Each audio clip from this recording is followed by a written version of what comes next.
call 5 a.m. the golden hour. On YouTube, it's the time Silicon Valley millionaires wake up to drink celery juice, to meditate, to journal their gratitude in penthouses overlooking the city. They call it the pinnacle of discipline. But for my family, and perhaps for yours, 5 a.m. doesn't smell like relaxing essential oils. It smells like Eagle brand medicated oil. It smells like simmering faux broth. And it smells like the bone-chilling cold of the snow piling up outside the window. My dad doesn't know what the hell the 5 a.m. club is. He's never heard of productivity optimization, but for the last 30 years, he hasn't woken up later than 4:30 a.m. a single day. He doesn't get up to be successful. He gets up because if he sleeps for another 15 minutes, this family doesn't survive. What makes people like my dad truly scary isn't the wealth they create, but their ability to endure pain in silence, repeating it until that sacrifice becomes an unbreakable biological rhythm. It is a discipline that makes us, the children curled up in warm blankets, feel a mix of admiration, fear, and absolute guilt. I used to think I was a night owl, a proud creature of the night. I worked at night, created at night, and slept until 10 a.m. I believed my schedule was a symbol of freedom, of a new generation unbound by the time clock. But then, waking up one night for a glass of water, I saw my mother's silhouette, wrapping egg rolls one by one, or my father silently ironing his uniform. I suddenly realized a brutal truth. My freedom to be a night owl, my comfort in staying up late scrolling through my phone, was bought by the brutal early mornings of my parents. Our American dream, or whatever dream we chase in the West, wasn't built with bricks and mortar. It was built with the broken sleep of the generation before us. And that was when I understood why early risers are a million times more scary than night owls like me. Let's talk about us, the night owls. We live in a 24/7 world.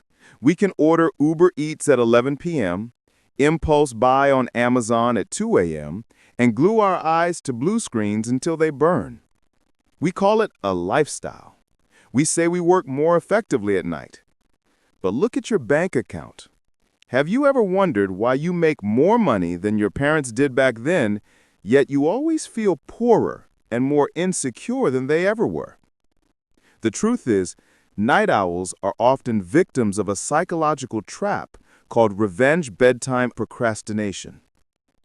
During the day, we sell our labor to companies, to bosses, to social pressures. Only when night falls do we feel the time truly belongs to us, and we take revenge by staying up late, by spending money on useless things to buy back a sense of control. We spend money to soothe the pain of emptiness. In contrast, look at the old-school early risers, our parents. They didn't know the concept of self-care.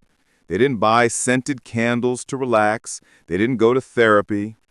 The way they faced the harshness of life in a foreign land was through a discipline so strict it seemed cold-blooded.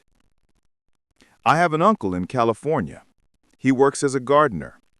For 20 years, he hasn't woken up later than 5 a.m. a single day, Sundays included. When I asked him if he was tired, he just smiled and said, "Of course I'm tired, but if I sleep in, who feeds you kids?" That sentence was light, but it carried the weight of the world. For that generation of early risers, money wasn't a tool for enjoyment. It was a shield to protect the family from society's disdain. They are scary because they erased their own egos. They turned themselves into machines, not because they were unfeeling, but because they loved us in the most painful way possible, by sacrificing themselves. And us, the night owls, we love ourselves too much, sometimes forgetting the price paid for that indulgence. This conflict exists in every family dinner. When your parents complain about you sleeping late, they don't hate you. They are afraid. They are afraid that if you don't have that scary discipline, the brutal society out there will crush you. They fear that your comfort is a sign of weakness. Because in their memory, if you relax for even a second, hunger and poverty will strike immediately. The immigrant trauma doesn't allow them to sleep in, and they don't understand how we dare to sleep when the sun is high. But the story doesn't stop at sacrifice. Let's look deeper into the financial aspect. Why do I say early risers are 1,000,000 times more scary than night owls? Science and reality both point to one thing. Morning is the time of control, while night is the time of emotion. When you wake up at 5 a.m., the world is still sleeping. No texts, no emails, no ads in your face.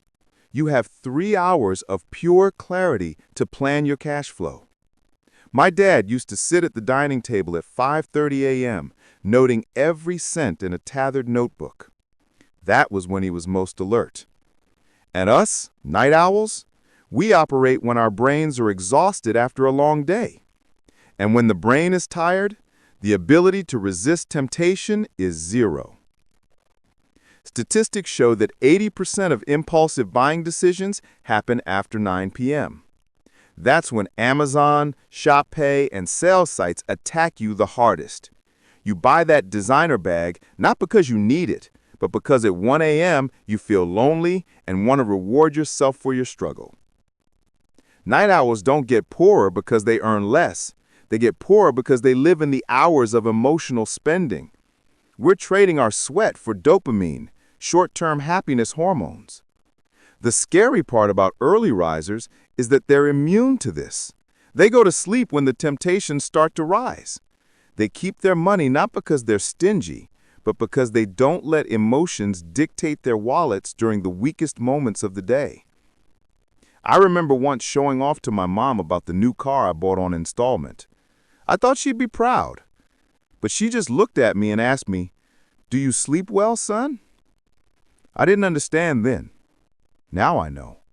To her, wealth isn't what you drive, it's the peace in your sleep. We, the successful young generation, making thousands a month, are taking pills to sleep and drinking coffee to wake up. We're rich in material, but bankrupt in energy. And our parents, those who wake up at 5 a.m., they might not know stock investing, but they possess an asset we are losing, the inner peace of someone who knows they did their best and owes nothing to anyone. So is this video telling you to throw away your night owl lifestyle and force yourself up at 5 a.m. like a robot? No. If you do that, you'll only get burnout, not success. What I want to say is view the scary nature of early risers not with fear, but with respect and understanding. And more importantly, learn how to bring the discipline of the morning into the creativity of the night. We don't have to wake up at 5 a.m. to cut grass like my uncle or wrap egg rolls like my mom. We have different paths, but we need to learn from them the ability to be immune to temptation. Perhaps the greatest legacy the previous generation left us isn't the paid-off house or the savings account, but the lesson of self-control. They mastered the morning to master their lives. For us, if we want to keep what we earn, we must learn to master our night. Don't let the night be an excuse for indulgence. Turn the night into a time for deep work, not wasteful spending.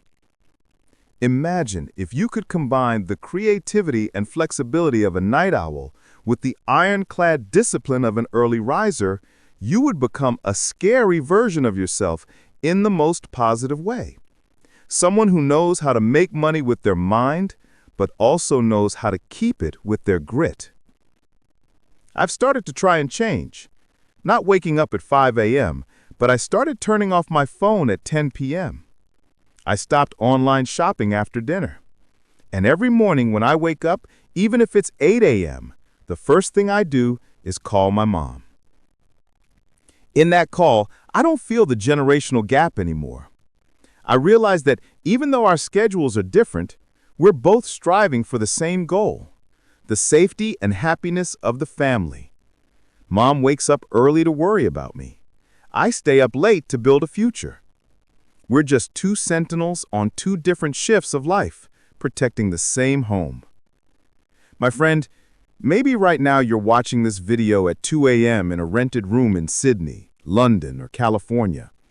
You're tired, anxious about the future, and feeling guilty because you'll wake up late again tomorrow. Don't be too hard on yourself. You aren't lazy. You're just fighting in your own way in a turbulent era. But remember the image of your parents, the greatest early risers you've ever known. Use their resilience as an anchor, not as pressure. Ask yourself this question before you drift off to sleep. Today, did I use my time to take revenge on life or to build it? The answer will determine who you are